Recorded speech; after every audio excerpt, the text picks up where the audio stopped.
கடந்த கால வரலாறு அதை சொல்லும்.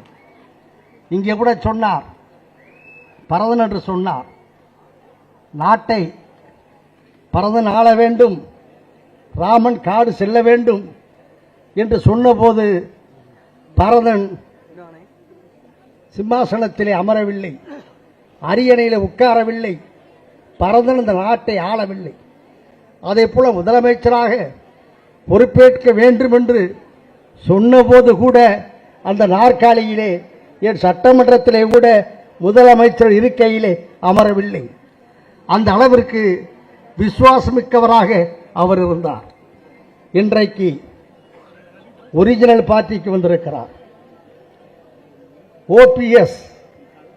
ஓபிஎஸ் என்றால் என்ன?